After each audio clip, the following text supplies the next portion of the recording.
ದೇವರು ಪ್ರೀತಿಸುವ ಪ್ರೀತಿಯ ಬಿಗ್ ಜೆ ಟಿ ವಿ ಪ್ರಿಯ ವೀಕ್ಷಕರಿಗೆ ನಮ್ಮ ಕರ್ತನಾದ ಯೇಸು ಕ್ರಿಸ್ತನ ಹೆಸರಿನಲ್ಲಿ ನಿಮ್ಮನ್ನು ವಂದಿಸಿ ಸ್ವಾಗತ ಬಯಸ್ತಿದ್ದೇವೆ. ಬನ್ನಿರಿ, ದೇವರ ವಾಕ್ಯವನ್ನು ಇಂದು ನಾವು ಅಧ್ಯಯನ ಮಾಡಿಕೊಳ್ಳೋಣ. ಇಂದಿನ ನಮ್ಮ ಅಧ್ಯಯನ ಅಪೊಸ್ತಲ ಕೃತ್ಯಗಳು, the book of acts, chapter 7, 7ನೇ ಅಧ್ಯಾಯ 30ರಿಂದ 60 ವಚನಗಳವರೆಗೆ ಇರುವಂಥ ವಾಕ್ಯ ಭಾಗ. ಅಪೊಸ್ತಲ ಕೃತ್ಯ 7ನೇ ಅಧ್ಯಾಯ 30ರಿಂದ 60 ವಚನಗಳಲ್ಲಿ ನಾವು ಸ್ಟೆಫನನ ಸಂದೇಶದಿಂದ ಕಲಿಯತಕ್ಕ 16 ಆತ್ಮಿಕ ಪಾಠಗಳನ್ನು ಗುರುತಿಸಬಹುದು. 16 spiritual lessons from Stephen's message. ಸಂದೇಶ ಅಲ್ಲ, ಅವನ ಡಿಫೆನ್ಸ್ ಅದು. ಯಾಕಂದರೆ ಅವನ ಪರವಾಗಿ ವಕೀಲರು ಇರಲಿಲ್ಲ, ತಾನೇ ತನ್ನ ಪರವಾಗಿ ವ್ಯಾಜ್ಯ ಅಥವಾ ಅವರು ಆರೋಪಿ ಅಂತ ಹೇಳ್ಬಿಟ್ಟು ಅವ್ರು ಹೇಳ್ತಿದ್ದಾರೆ. ಅವರು ಹೇಳ್ತಿದ್ದಾರೆ. ದೂರಿಗೆ ಅವನು ಉತ್ತರ ಕೊಡಬೇಕು ನ್ಯಾಯಸಭೆ ಮುಂದೆ. ಆದ ಕಾರಣ ಅವನು ಮಾತನಾಡುವಂಥ ಅವನ ಮಾತಿನಿಂದ ನಾವು ಕಲಿಯುವಂಥ 16 ಪಾಠಗಳಿದೆ. 16 ಲೆಸನ್ಸ್ ಫ್ರಮ್ ಸ್ಟೀಫನ್ಸ್ ಮೆಸೇಜ್. ಸ್ಟೆಫನನು ಅಂತ ಹೇಳುವಾಗ ಕಿರೀಟ ಎಂಬ ಅರ್ಥ ಅವನ ಹೆಸರಿಗಿದೆ. ಆದ ಕಾರಣ ಮೊಟ್ಟ ಮೊದಲನೇದಾಗಿ ಅವನ ಸಂದೇಶದಿಂದ ಕಲಿಯುವಂಥ ಮೊದಲನೇ ಪಾಠ ಏನಂತ ಹೇಳಿದರೆ, 40 ವರ್ಷಗಳು ಗತಿಸಿದ ತರುವಾಯ ಇಲ್ಲಿ ಸ್ಟೆಫನನ್ನು ಮಾತಾಡ್ತಾ ಇದ್ದಾನೆ. ಮತ್ತು ಅಪೊಸ್ತಲ ಕೃತ್ಯ 7ನೇ ಅಧ್ಯಾಯ 30ನೇ ವಚನದಲ್ಲಿ, ಸೀನಾಯಿ ಪರ್ವತದ ಮರುಭೂಮಿಯಲ್ಲಿ ಉರಿಯುವ ಪೊದೆಯಲ್ಲಿ ದೇವದೂತನೊಬ್ಬನು ಮೋಶೆಗೆ ದರ್ಶನ ಕೊಟ್ಟನು. ದೇವಾಲಯದ ವಿರುದ್ಧವಾಗಿಯೂ ಧರ್ಮಶಾಸ್ತ್ರದ ವಿರುದ್ಧವಾಗಿಯೂ ಮತ್ತು ಯೇಸು ಎಂಬ ಹೊಸ ವ್ಯಕ್ತಿಯನ್ನು ಪರಿಚಯ ಮಾಡುವುದಾಗಿಯೂ ಈ ದೂರು ಸ್ಟೆಫನನ ಮೇಲೆ ಹೊರಿಸಿದ್ರು, ಸುಳ್ಳು ಸಾಕ್ಷಿಯಾಗಿ. ಅದಕ್ಕೆ ಸ್ಟೆಫನನು ಈಗ ಇಡೀ ಬೈಬಲನ್ನೇ ಈಗ ವಿಮೋಚನ ಕಾಂಡ 3-4 ಅಧ್ಯಾಯಕ್ಕೆ ಬಂದಿದ್ದಾನೆ. ದೇವದೂತನು ಮೋಶೆಗೆ ದರ್ಶನ ಕೊಟ್ಟದ್ರ ಬಗ್ಗೆ ಮಾತಾಡ್ತಾನೆ. ಆದ ಕಾರಣ ಅದರಿಂದ ನಾವು ಕಲಿಯುವಂಥ ಪಾಠ ಏನಂತ ಹೇಳಿದ್ರೆ, ಮರುಭೂಮಿಯಲ್ಲಿ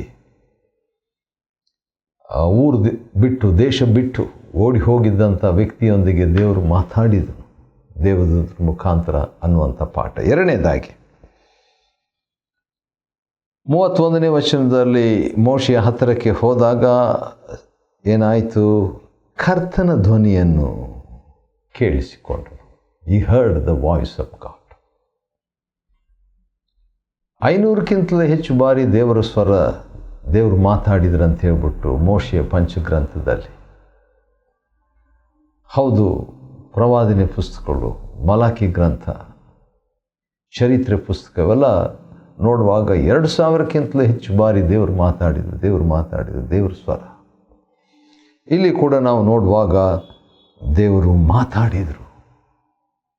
ಆದ ಕಾರಣ ನಾನು ದೇವರ ಸ್ವರವನ್ನು ಕೇಳಿಸಿಕೊಳ್ಳುವವನಾಗಿರಬೇಕು. ಶೋಧನೆಯಲ್ಲಿ ದೇವರು ಮಾತಾಡ್ತಾರೆ. ಬೇರೆ ದೇವರ ವಾಕ್ಯವನ್ನು ಓದುವಾಗ ದೇವರು ಮಾತಾಡ್ತಾರೆ. ದೇವರ ಸಂದೇಶವನ್ನು ಕೇಳಿಸಿಕೊಳ್ಳುವಾಗ ದೇವರು ಮಾತಾಡ್ತಾರೆ. ದೇವರ ಸ್ವರದ ಬಗ್ಗೆ 2ನೇ ಪಾಠ. 3ನೇದಾಗಿ 33ನೇ ವಚನ, ಆಗ ಕರ್ತನು ಮೋಶೆಗೆ, ನಿನ್ನ ಪಾದ ರಕ್ಷೆಗಳನ್ನು ತೆಗೆದಿಡು, ನೀನು ನಿಂತಿರುವ ಸ್ಥಳ ಪರಿಶುದ್ಧ ಭೂಮಿ ಅಂತ ಹೇಳ್ಬಿಟ್ಟು. ಹೌದು, ಕೆಲವು ಸಂಗತಿಗಳು ನಮ್ಮ ಜೀವನದಲ್ಲಿ ತೆಗೆದಿಡಬೇಕಾಗ್ತದೆ. ಆದ ಕಾರಣ ಅದನ್ನು ನಾವು ಕೇಳಿಸ್ಕೋಬೇಕು. ಮೋಶೆ ಕೇಳಿಸ್ಕೊಂಡ್ರು, ನಾವು ಕೇಳಿಸ್ಕೋಬೇಕಾಗ್ತದೆ. ಇದು 3ನೇ ಪಾಠ. ಸ್ಟೆಫನನ ಸಂದೇಶದಿಂದ ಕಲಿಯುವಂಥ 3ನೇ ಆತ್ಮಿಕ ಪಾಠ ಇದು. ಮೊದಲನೇದು, ಮರುಭೂಮಿಯಲ್ಲಿ ದೇವರು ನಮಗೋಸ್ಕರವಾಗಿ ದೇವದೂತನನ್ನು ಕಳಿಸ್ತಾನನ್ನುವಂಥದ್ದು. 2ನೇದಾಗಿ ದೇವರ ಸ್ವರವನ್ನು ನಾವು ಕೇಳಿಸಿಕೊಳ್ಳುವಂತೆ ಮಾಡ್ತಾರೆ ಅನ್ನುವಂಥ 2ನೇ ಪಾಠ. 3ನೇದಾಗಿ ನಮ್ಮ ಜೀವನದಲ್ಲಿ ನಾವು ತೆಗೆದಿಡ್ತಕ್ಕಂಥ ಕೆಲವು ಸಂಗತಿಗಳ ಬಗ್ಗೆ ದೇವರು ಮಾತಾಡ್ತಾರೆ ಅಂತ ಹೇಳ್ಬಿಟ್ಟು. 4ನೇದಾಗಿ, ಉರಿಯುವ ಪೊದೆಯಲ್ಲಿ 35ನೇ ವಚನದ 2ನೇ ಭಾಗ, ಅಪೊಸ್ಕೃತಿ 7:35 2ನೇ ಭಾಗ. ದರ್ಶನ ಕೊಟ್ಟು ದೇವದೂತನ ಮುಖಾಂತರವಾಗಿ ದೇವರೇ ಇವನನ್ನು ಅವರ ಅಧಿಕಾರಿಯನ್ನಾಗಿಯೂ ವಿಮೋಚಕನನ್ನಾಗಿಯೂ ಕಳುಹಿಸಿದರು. ದೇವರು ಕಳಿಸಿದರು. ಈ ರೀತಿಯಾಗಿ ದೇವರು ಕಳಿಸಿದರು ಅಂತ ದೇವರ ಒಂದು ಕಳುಹಿಸುವಿಕೆಯ ಬಗ್ಗೆ, ದಿ ಕಮಿಷನಿಂಗ್ ಆಫ್ ಗಾಡ್, ಅದರ ಬಗ್ಗೆ ಯಾರು ಓಡೋಗ್ಬಿಟ್ಟಿದ್ರು ಅವ್ರನ್ನೇ ಕರೆದು ಈಗ ದೇವರು ಎಲ್ಲಿ ಓಡೋಗಿದ್ರು, ಎಲ್ಲಿ ಸಮಸ್ಯೆ, ಎಲ್ಲಿ ಅವರು ಪ್ರಾಣ ತೆಗಿಬೇಕಂತಿದ್ರು ಅಲ್ಲೇ ದೇವರೀಗ ಕಳಿಸಿಕೊಡ್ತಾ ಇದ್ದಾರೆ. ಆದ ಕಾರಣ ದೇವರ ಕಳುಹಿಸುವಿಕೆಯ ಅಥವಾ ಕಳುಹಿಸಿಕೊಡುವಿಕೆಯ ಬಗ್ಗೆ ಸ್ಟೆಫನನು ಇಲ್ಲಿ ಮಾತನಾಡುವಂಥ ಮಾತಿನಿಂದ ನಾವು ಕಲಿತಕ್ಕಂಥ 4ನೇ ಆತ್ಮಿಕ ಪಾಠ, 4th ಸ್ಪಿರಿಚುವಲ್ ಲೆಸನ್. ಇನ್ನೂ 8 ಇದೆ, ಒಂದೊಂದಾಗಿ ನೋಡ್ಕೊಳ್ಳೋಣ. 37ನೇ ವಚನದಲ್ಲಿ, ಅಪೊಸ್ಕೃತಿ 7:37ನೇ ವಚನದಲ್ಲಿ, ನನ್ನಂಥ ಒಬ್ಬ ಪ್ರವಾದಿ ನಿಮ್ಮ ಸ್ವಂತ ಜನರೊಳಗಿಂದ ದೇವರು ನಿಮಗೆ ಕಳಿಸಿಕೊಡುವನು ಅಂತ ಹೇಳಿಬಿಟ್ಟು, ಹೌದು, ಇದು ಧರ್ಮೋಪದೇಶ ಕಾಂಡಕ್ಕೆ ಬಂದಿದ್ದಾನೆ. ಸ್ಟೆಫನನ್ ಮಾತಾಡ್ತಾ ಆದಿಕಾಂಡ 12ರಿಂದ ಪ್ರಾರಂಭ ಮಾಡಿ 15ನೇ ಅಧ್ಯಾಯಕ್ಕೆ ಹೋಗಿ ಆನಂತರ ವಿಮೋಚನ ಕಾಂಡಕ್ಕೆ 3-4ನೇ ಅಧ್ಯಾಯಕ್ಕೆ ಬಂದುಬಿಟ್ಟು ಈಗ ಧರ್ಮೋಪದೇಶ ಕಾಂಡ 18ಕ್ಕೆ ಬಂದಿದ್ದಾನೆ. ಅದರಲ್ಲಿ 18ನೇ ಅಧ್ಯಾಯ 15ನೇ ವಚನದಲ್ಲಿ ಮೋಶೆ ಅಂತ ಒಬ್ಬ ಪ್ರವಾದಿಯನ್ನು ದೇವರು ಕಳಿಸಿಕೊಡುವುದಾಗಿ ಹೇಳಿದ ಪ್ರವಾದನೆ ಮಾತು ಇಲ್ಲಿ ಹೇಳುವಂಥದ್ರಿಂದ ನಾವು ಕಲಿತಕ್ಕಂಥ ಒಂದು ಸಂಗತಿ ನೋಡ್ರಿ, ಎಷ್ಟು ಚೆನ್ನಾಗಿ ವಾಕ್ಯ. ಇವನ ಪ್ರಾಣ ಹೋಗ್ತಾ ಇದೆ ಇನ್ನು ಕೆಲವು ನಿಮಿಷಗಳಲ್ಲಿ. ಸ್ಟೆಫನನ ಪ್ರಾಣ ಹೋಗ್ತಾ ಇದೆ, ಪ್ರಾಣ ತೆಗಿಬೇಕಂತಿದ್ದಾರೆ, ಕಲ್ಲಿಸಿದು ಕೊಲ್ಲಬೇಕಂತಿದ್ದಾರೆ. ಅದಕ್ಕಿಂತ ಮುಂಚಿತವಾಗಿ ತನ್ನಲ್ಲಿರುವಂಥದ್ದನ್ನೆಲ್ಲವನ್ನು ಜನರಿಗೆ ಕೊಡ್ತಾನೆ. ಏನಿತ್ತು ಅವನಲ್ಲಿ? ದೇವ್ರ ವಾಕ್ಯ ಇತ್ತು. ಏನಿತ್ತು ಅವನಲ್ಲಿ? ವಿಶ್ವಾಸ ಇತ್ತು. ಏನಿತ್ತು ಅವನಲ್ಲಿ? ದೇವ್ರ ಕೃಪೆ ಇತ್ತು. ಏನಿತ್ತು ಸ್ಟೆಫನನಲ್ಲಿ? ಪವಿತ್ರಾತ್ಮನ ಶಕ್ತಿ ಇತ್ತು. ಅದನ್ನೆಲ್ಲ ಈಗ ಕೊಡ್ತಾ ಇದ್ದಾನೆ. ಇದು ಆ ಪ್ರವಾದನೆಯ ಹೇಳಿಕೆ, ಸ್ಪೀಕಿಂಗ್ ಪ್ರಾಫೆಟಿಕಲಿ ಎಂಬುದಾಗಿ 5ನೇ ಪಾಠ, ಆತ್ಮಿಕ ಪಾಠ ನಾವು ಸ್ಟೆಫನ್ನ ಮಾತಿನಿಂದ ಕಲಿತಕ್ಕದ್ದು. 6ನೇದಾಗಿ 42ನೇ ವಚನ, ಅಪೊಸ್ಕೃತಿ 7ನೇ ಅಧ್ಯಾಯ 42ನೇ ವಚನದಲ್ಲಿ, ಆದರೆ ದೇವರು ಅವರಿಗೆ ವಿಮುಖನಾಗಿ ದೇವರು ಬಿಟ್ಬಿಟ್ರಂತೆ ಇಸ್ರಾಯೇಲರನ್ನು. ಯಾಕಂತ ಹೇಳಿದ್ರೆ ಆರೋನು ಇಸ್ರಾಯೇಲರಿಗೆ ಒಂದು ವಿಗ್ರಹವನ್ನು ಮಾಡಿಬಿಟ್ಟು ತಮ್ಮ ಕೈಕೃತಿಗಳಲ್ಲಿ ಅವರ ಹರ್ಷಗೊಳ್ಳುವಂತೆ ಇರುವಾಗ ದೇವರು ಬಿಟ್ಬಿಟ್ರು. ಆದರೂ ಕೂಡ ದೇವರು ಏನು ಮಾಡ್ತಾರೆ, ಬಿಟ್ಟರು ಕೂಡ ಅವ್ರು ಏನು ಮಾಡ್ತಾರೆ ಅಂತ ಹೇಳ್ಬಿಟ್ಟು ನೋಡುವಾಗ ಅದೇ 42ನೇ ವಚನದ 2ನೇ ಭಾಗದಲ್ಲಿ, ಇಸ್ರಾಯೇಲ್ನ ಮನೆತನದವರೇ 40 ವರ್ಷ ಮರುಭೂಮಿಯಲ್ಲಿ ಯಜ್ಞಗಳನ್ನು ಕಾಣಿಕೆಗಳನ್ನು ಸಮರ್ಪಿಸಿದ್ದು ನನಗಲ್ಲ, ವಿಗ್ರಹಗಳನ್ನು ನೀವು ಪೂಜಿಸಿದ್ರಿ ಅನ್ನುವಂಥ ಒಂದು ವಾರ್ನಿಂಗ್ ದೇವರು ಕೊಡ್ತಾನ್ರಿ. ಇದರಿಂದ ನಾವೇನು ತಿಳ್ಕೊಳ್ತಕ್ಕದ್ದು, ದೇವರು ಬಿಟ್ಟಾಗಿಯೂ ಕೂಡ ತನ್ನ ಜನರನ್ನು ತಾವು ಮಾಡಿದ ತಪ್ಪಿಗಾಗಿ ದೇವರು ಸ್ವಲ್ಪ ಕಾಲ ಅವರನ್ನು ಬಿಟ್ಟರೂ ಕೂಡ ದೇವರು ಮಾತಾಡೋದನ್ನು ಬಿಡಲಿಲ್ಲ. ಆ ಒಂದು ಪಾಠ, 6ನೇ ಪಾಠ ನಾವು ಕಲಿತೇವೆ, ದ ವಾರ್ನಿಂಗ್ ಆಫ್ ಗಾಡ್. ಮತ್ತು 7ನೇ ಪಾಠ ನಾವು ಕಲಿಯುವಂಥ 7ನೇ ಪಾಠ ಏನಂತ ಹೇಳಿದ್ರೆ, ದೇವರು ಹೇಳ್ತಾರೆ 43ನೇ ವಚನದ 2ನೇ ಭಾಗ, ಅಪೊಸ್ಕೃತ್ಯ 7, Acts chapter 7 and verse 43 later part. ಅದರಲ್ಲಿ, ಆದ್ದರಿಂದ ಬಾಬಿಲೋನಿನ ಆಚೆ ನಿಮ್ಮನ್ನು ಸೆರೆಯಾಳುಗಳನ್ನಾಗಿ ಕಳಿಸ್ಕೊಡ್ತೀನಂತ ದೇವರು ಹೇಳುವಂಥದ್ದನ್ನು ನಾವು ನೋಡ್ತೇವೆ ರೀ. ಅದು ಆಮೋಸ್ ಗ್ರಂಥದಲ್ಲಿ ಇರುವಂಥ ಒಂದು ಮಾತು. ಆಚೆ ನಾನು ಕಳಿಸ್ಕೊಡ್ತೀನಂತ ಆಮೋಸು 5ನೇ ಅಧ್ಯಾಯ 25ರಿಂದ 27 ವಚನಗಳಲ್ಲಿ. ಈಗ ನೋಡ್ರಿ, ಈಗ ಆದಿಕಾಂಡ, ವಿಮೋಚನ ಕಾಂಡ, ಧರ್ಮೋಪದೇಶ ಕಾಂಡ, ಆಮೋಸ್ ಗ್ರಂಥ ಇವೆಲ್ಲ ಕೂಡ ಹಾಗೆ ನಿಂತ್ಕೊಂಡು ನ್ಯಾಯಸಭೆ ಮುಂದೆ ಸ್ಟೆಫನನ್ನು ಮಾತನಾಡ್ತಾ ಇರುವಂಥದ್ದನ್ನು ನಾವು ನೋಡ್ತೇವೆ. ಎಂದು ಬರೆದಿರುವ ಪ್ರಕಾರ ಇದು ನೆರವೇರಿತು. ಹೌದು, ಅದರಲ್ಲಿ ನಾವು ಕಲಿಯುವಂಥ ಒಂದು ಪಾಠ ಏನಂದರೆ, the lord disciplines his people. ದೇವರು ತನ್ನ ಜನರನ್ನು ಶಿಸ್ತುಪಡಿಸ್ತಾನೆ. ತಪ್ಪು ಮಾಡಿದಾಗ ಆತನು ಶಿಸ್ತುಪಡಿಸಬೇಕು. ಶಿಸ್ತುಪಡಿಸೋದಕ್ಕೆ ಮುಂಚಿತವಾಗಿ ನಾವು ಪಶ್ಚಾತ್ತಾಪ ಪಡಬೇಕು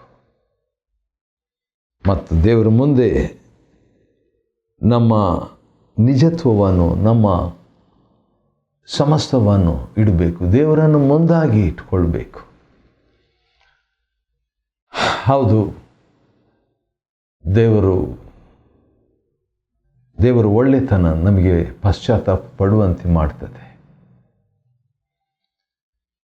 ಮತ್ತು ಆನಂತರ 44ನೇ ವಚನದಲ್ಲಿ, ಮರುಭೂಮಿಯಲ್ಲಿ ದೇವದರ್ಶನ ಗುಡಾರ ಅವರೊಂದಿಗಿತ್ತು ಎಂಬುದಾಗಿ ಮಾಡುವಾಗ ದೇವರು ಮೋಶೆಗೆ ಆಜ್ಞಾಪಿಸಿದಂತೆ ಅವನಿಗೆ ತೋರಿಸಿದ ಮಾದರಿಯಂತೆ ಅವನು ರೂಪಿಸ್ತಾನೆ. ಯಾಕಂತ ಹೇಳಿದರೆ, ಪರಲೋಕದಲ್ಲಿ ಯಾವ ರೀತಿಯಾಗಿದೆ ಅದೇ ರೀತಿಯಾಗಿ ನೀನು ಮಾಡು ಎಂಬುದಕ್ಕೋಸ್ಕರವಾಗಿ ಹೀಗೇ ಇರಬೇಕು ಮೆಷರ್ಮೆಂಟ್ ಎಂಬುದಾಗಿ. ಯಾಕಂದರೆ ಪರಲೋಕದಲ್ಲಿರುವ ನಮ್ಮ ತಂದೆಯೇ, ನಾವು ಪರಿಶುದ್ಧವೆಂದು ಎಣಿಸಲ್ಪಡಲಿ, ನಿನ್ನ ರಾಜ್ಯ ಬರಲಿ, ನಿನ್ನ ಚಿತ್ತವು ಪರಲೋಕದಲ್ಲಿ ನೆರವೇರುವ ಪ್ರಕಾರ ಭೂಲೋಕದಲ್ಲಿ ನೆರವೇರಲಿ ಅನ್ನುವಂಥ ಪ್ರಾರ್ಥನೆ ಮೋಶೆ ಮುಖಾಂತರವಾಗಿ ಸ್ವಲ್ಪ ಮಟ್ಟಿಗೆ ಆಯಿತು. ಪರಲೋಕದಲ್ಲಿ ದೇವದರ್ಶನ ಗುಡಾರ ಇರುವಂತೆಯೇ ಭೂಲೋಕದಲ್ಲಿ ದೇವ್ರ ಚಿತ್ತ ನೆರವೇರಬೇಕು ಎಂಬುದಕ್ಕೆ ದೃಷ್ಟಾಂತವಾಗಿ ಆ ದೇವದರ್ಶನ ಗುಡಾರವನ್ನು ಮೋಶೆಗೆ ದೇವರು ಇನ್ಸ್ಟ್ರಕ್ಷನ್ ಮಾಡು ಎಂಬುದಾಗಿ ಆಜ್ಞಾಪಿಸುವಂಥದ್ರ ಬಗ್ಗೆ 44ನೇ ವಚನದಲ್ಲಿ ಒಂದು ಆತ್ಮಿಕ ಪಾಠವಾಗಿ ಸ್ಟೆಫನನ ಸಂದೇಶದಿಂದ ನಾವು ಕಲಿಬಹುದು.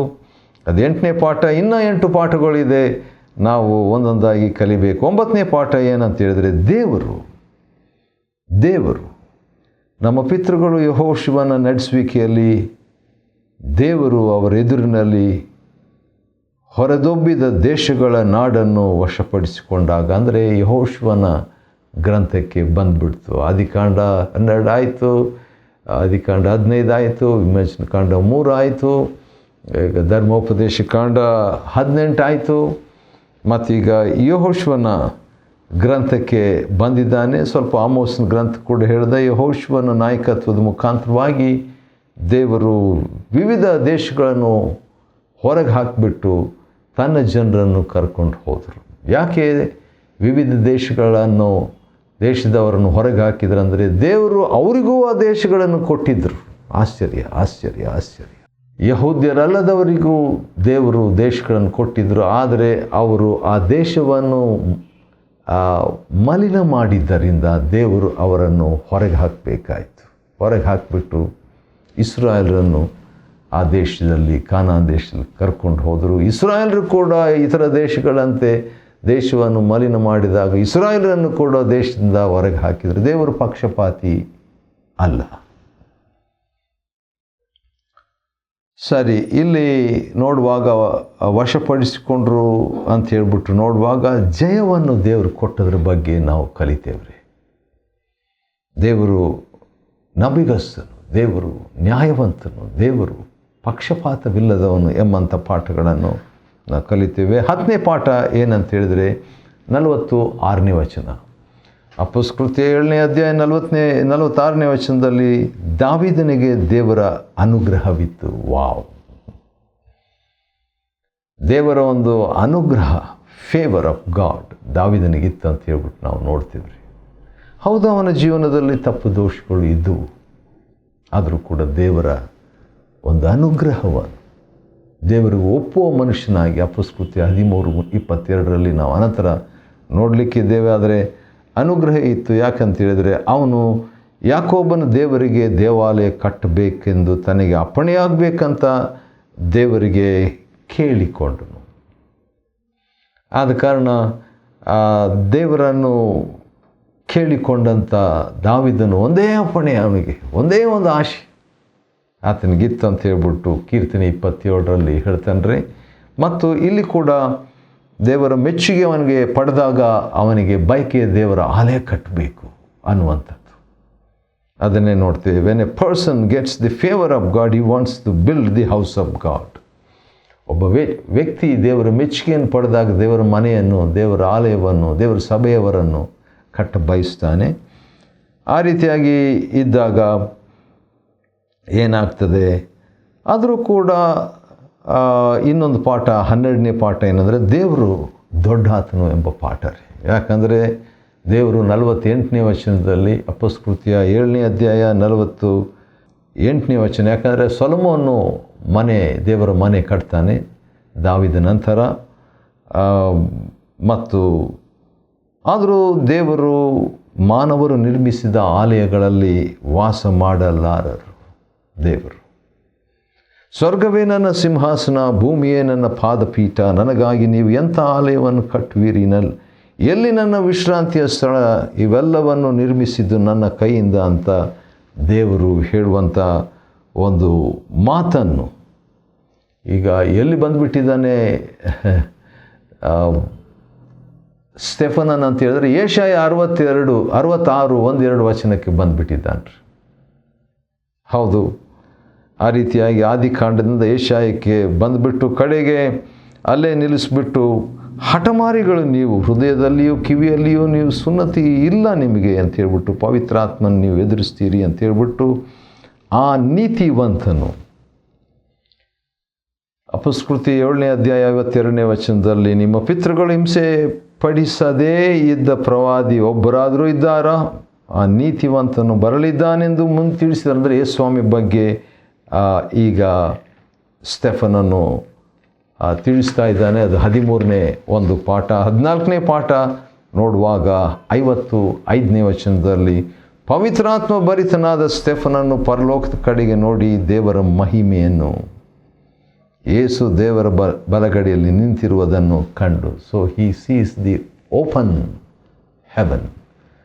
ಹೌದು, ಅವ್ರಿಗೆ ಕೋಪ ಬರ್ತಾ ಇದೆ, ಆದರೂ ಕೂಡ ಸ್ಟೆಫನನ್ನು ತೆರೆದ ಪರಲೋಕವನ್ನು ನೋಡ್ತಿದ್ದಾನೆ. ನೋಡ್ರಿ, ಪರಲೋಕ ತೆರೆದಿರುವುದನ್ನು, ಮನುಷ್ಯಪುತ್ರನು ದೇವರ ಬಲಗಡೆಯಲ್ಲಿ ನಿಂತಿರುವುದನ್ನು ನಾನು ಕಾಣುತ್ತಿದ್ದೇನೆ ಅಂತ ಹೇಳ್ಬಿಟ್ಟು ಸ್ಟೆಫನನ್ನು 7ನೇ ಅಧ್ಯಾಯ 56ನೇ ವಚನದಲ್ಲಿ ಹೇಳ್ತಾನೆ. ಆದ ಕಾರಣ ಕಷ್ಟಗಳಲ್ಲಿಯೂ ನಾವು ಸ್ವರ್ಗವನ್ನು ತೆರೆದಿರುವಂಥದ್ದನ್ನು ನೋಡಲು ಸಾಧ್ಯ. ಅಂಥ ಭಾಗ್ಯ ಇವನಿಗೆ ಸಿಕ್ತು. ನಾವೀಗ ಅಂಥ ಭಾಗ್ಯ ದೇವರು ಕೊಡಲಿಕ್ಕೆ ಮನಸ್ಸು ಮಾಡಿಕೊಂಡಿದ್ದಾನೆ. ದೇವರು ಪಕ್ಷಪಾತಿ ಅಲ್ಲ. 15ನೇದಾಗಿ ನೋಡುವಾಗ ಕಲ್ಲೆಸೆತಾರೆ ಈಗ ಸ್ಟೆಫನನ ಮೇಲೆ. 59ನೇ ವಚನ, ಆವಾಗ ಸ್ಟೆಫನನ್ನು, ಕರ್ತನಾದ ಯೇಸುವೇ ನನ್ನ ಆತ್ಮವನ್ನು ಸ್ವೀಕರಿಸು ಅಂತ ಪ್ರಾರ್ಥಿಸ್ತಾನೆ ರೀ. ಅದು ತನ್ನ ಕರ್ತನಿಂದ ಕಲಿತಿರಬೇಕು. ತಂದೆಯೇ ನನ್ನ ಆತ್ಮವನ್ನು ಒಪ್ಪಿಸ್ತೇನೆ ಅಂತ ಹೇಳಿದ ಹಾಗೆ ಈಗ ಸ್ಟೆಫನನ್ನು ಆ ರೀತಿಯಾಗಿ ಪ್ರಾರ್ಥನೆ ಮಾಡಿಬಿಟ್ಟು 60ನೇ ವಚನದಲ್ಲಿ ಮೊಣಕಾಲಿನ ಮೇಲೆ ಬಿದ್ದು, ಕಲ್ಲು ಎಸೀತಾ ಇದ್ದಾರೆ ಆದರೂ ಮೊಣಕಾಲಿನ ಮೇಲೆ ಬಿದ್ದು, ಕರ್ತನೆ ಈ ಪಾಪವನ್ನು, ಕಲ್ಲೆಸೆದು ನೀತಿವಂತನನ್ನು ಕೊಲ್ಲುವ ಪಾಪವನ್ನು ಅವರ ಮೇಲೆ ಹೊರಿಸಬೇಡ. Do not charge their sin against them ಅಂತ ಹೇಳ್ಬಿಟ್ಟು ಗಟ್ಟಿಯಾಗಿ ಕೂಗಿದ್ನಂತ್ರಿ. ಹೌದು, ಇದನ್ನು ಹೇಳಿದ ಮೇಲೆ ಸ್ಟೆಫನನು ಪ್ರಾಣ ಬಿಟ್ಟನು. ಅದರಿಂದ ನಾವು ಕಲಿಯುವಂಥದ್ದು, ಸಾಯ್ತಾ ಇರುವಾಗ ಕೂಡ ಕ್ಷಮಿಸು ಅಂತ ಹೇಳಿ ಸಾಯ್ತಾನ್ರಿ. ಅಂದರೆ ಪಾಪವನ್ನು ಹೊರಿಸಬೇಡ, ಅಂದರೆ ಅವರ ಕ್ಷಮೆಗಾಗಿ. ಇದನ್ನು ಕೂಡ ಅವನ ಕರ್ತನಿಂದ ಅವನು ಕಲಿತಿರಬೇಕು. ತಂದೆಯೇ ಅವರನ್ನು ಕ್ಷಮಿಸು ಎಂಬುದನ್ನು ಓದಿದ ಈ ಸ್ಟೆಫನನು.